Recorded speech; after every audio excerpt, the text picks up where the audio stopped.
Hey guys, welcome back to my channel. I have another diagnostics TCM repair video I want to share with you. This is on a 2011 Kia Optima. The customer complaint is that the ECM or transmission control module, which is in this case a PCM, right? So it's both built into the same module. It's not reading the temperature on the transmission. So first of all, I went over to all data and I have all the pinouts for the circuit that I need to test. In this case, is this computer uses two connectors. One is a 95 pin and the other one is 105 pins. On the 95 pins, the transmission temperature for or the oil temperature sensor is in pins 69 and 48 on the connector with 95 pins. For me testing, well, I have to check the sensor ground on pin 48, which is working good, and then I check the signal, which I'm injecting using my simulator. I'm using one of the this has like 5 6 different temperature sensors that I can use in there, so I'm using an oil temperature sensor, which is this one in here that I can adjust, and I can supply the signal back to the computer in order to read or not read if the problem is actually happening in the computer, or in this case is on the car. So also homework that I did, this is exactly the pinouts that I need for all the signals, or most of the signals that I need to provide. As you can see here, for me, the memory power on connectors 95, which is 58 and 75, they're interconnected in the computer, so I need just to supply one of them. Same thing for the grounds and same thing for the powers and so on.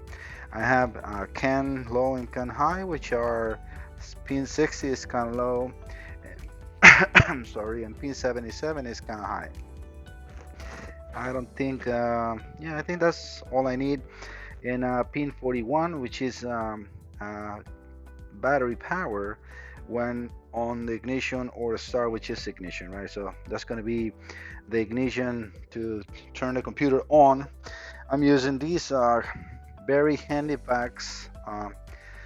The nice thing about these one is it has different harness. Let me show it to you. So I can use multiple computers, or not really computer, but let's say, the engine computer, and I can connect the instrument cluster, or if the transmission module is separate, or if the ABS module, I have it here and it has, sometimes it's interconnected with the computer, then you need to connect it on. So as you can see, obviously for immobilizer keys, and also it's very, very handy. And the nice thing, it has an OVD port which supplies powers and ground and the network, which I have my scanner connected, and I'm using for this one the Maxisys IM608, which I use most in here for obvious reasons, for virginized modules and for keys and etc. Right? All right, so let me set the camera. Actually, I might be able to do this without setting the camera on the tripod, which I think I already explained everything that we have connected. Uh, as you can see right now, I'm reading, his complaint is he reads 0 or minus 40. So let me open the circuit, which is this cable here. So if nothing is connected, now we got minus 40 degrees, and that's what the computer reads. So I just selected that pit because for obvious reason I'm not running the computer, we don't need anything else. So I go into, let me just escape here. So let me show you that you can read, or this way I can read the engine computer. You see live data, obviously it's no sensors connected into that, but I got communication. I can read battery voltage and etc. Right? So, and the same thing, if I go over to the automatic transmission, again built into the same module, I go over to live data, and again in this case, this is all I need to read. And also one thing that I want to show in this video, with nothing connected on the computer except for Well, right now it's just powers and grounds and communication. The shift lever it shows into D, and the current gear is in 4. Based on different drive range sensor positions and shift levers switch selector position is how the transmission tells the cluster on which gear is, and I can see all that in here as well. All right, so but going back into where we are, so I'm going to select this one, show just that one, graph, and then just make a big sum. All right, so we got 40 degrees or minus 40 degrees. So let me put you in the tripod without turning the camera off. This is going to be a nice and short video, hopefully. Most of the times with me, they're not short. I try to, to just not fast showing something, to also teach some people around the world that like to do this kind of repairs or test their own computers. They find this very informative, so I like to share that. So probably gonna have to hold the scanner, which is not gonna be that much of a problem, but maybe if I put it there and I turn this lamp off, hopefully, let me see how is the glare. Can get you guys a little bit closer. I know, sorry, but just a little adjustment. High wise, like that you guys can be closer.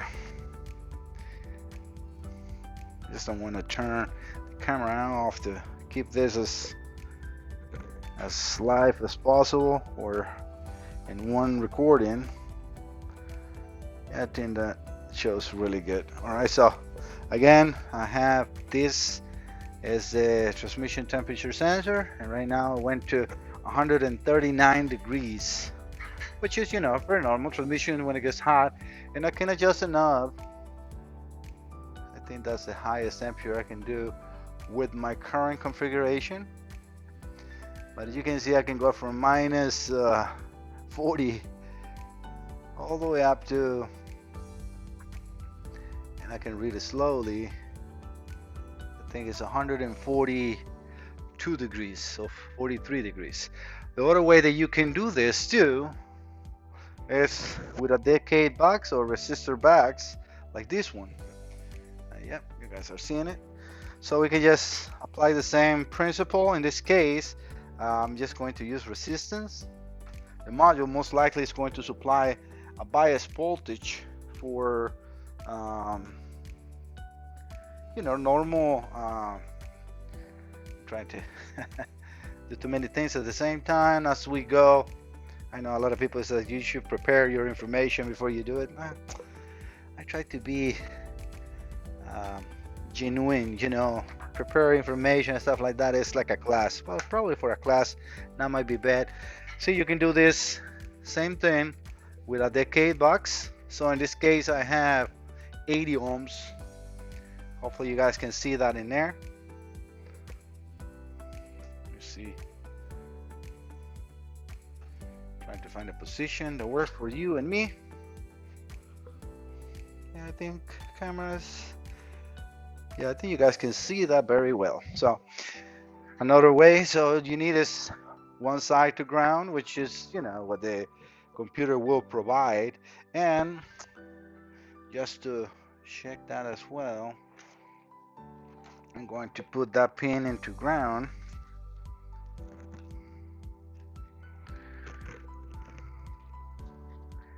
Yes, please bear with me just 1 second. Just gonna grab another test lead, another cable. But right now I'm using the ground from my simulator. And if we remember and we watch the pinout that says that the temperature sensor ground is pin 48 on the computer. So we're going to disconnect this from the ground. It's going to go to minus 40 just to check the ground side on the computer. Just unplug one cable. I'm gonna have to turn it off, guys. I unplugged one cable and I need to know which one I did, so I'll be right back. All right, well, it's just one of the memory powers on this side on pins 58 and 75. All right, let's put the ground for the sensor, which is on the, this is pin or connector 9 with 95 pins, and this is the connector with 105. Pretty sure. Yeah.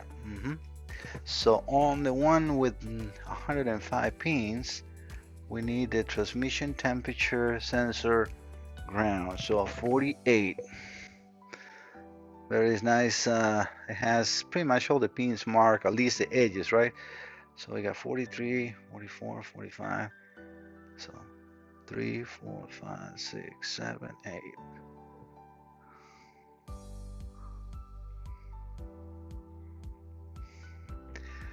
43, 5, 6, 7. No, that's 9. 43, 4, 5, 6. I'm counting wrong. 43, 44. 4, 5, 6, 7. No, I was right. One more time because I don't want to do, you know, short something. 43, 44, 45, 46, 47, 48. So yeah, it is. I don't need this light no more. And again, let's go like data because I lost the communication.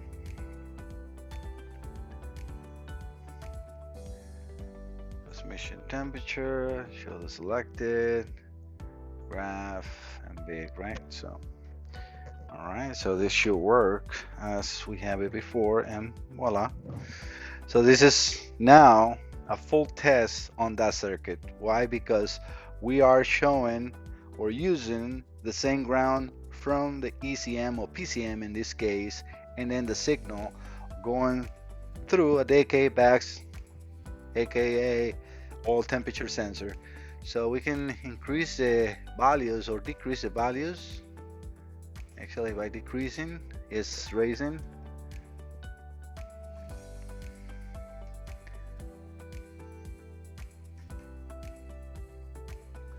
I think that 150 is the maximum value. Oh yeah, and that's 150 degrees Celsius. Oh yeah, that is the maximum value for sure. So, because if you go, my phone is actually the one I'm using to record. So let me just see to come, do a conversion.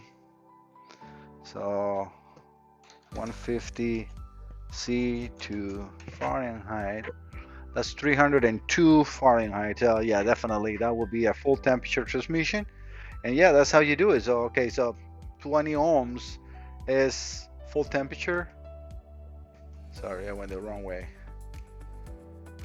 So 20 ohms, let me go and do it like this. So 20 ohms is full temperature. 30,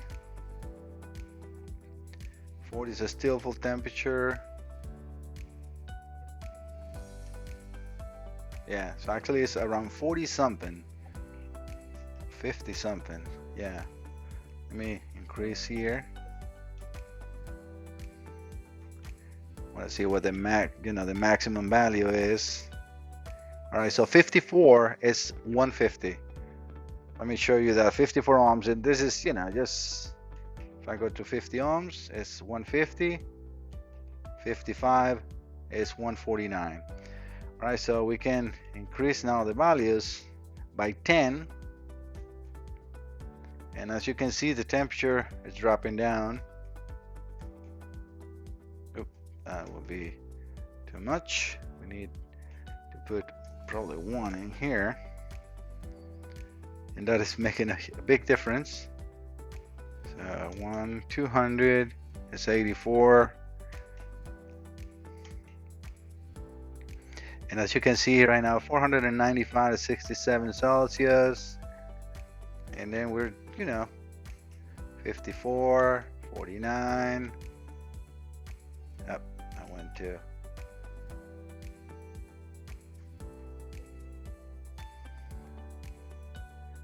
So almost 2000 is 26.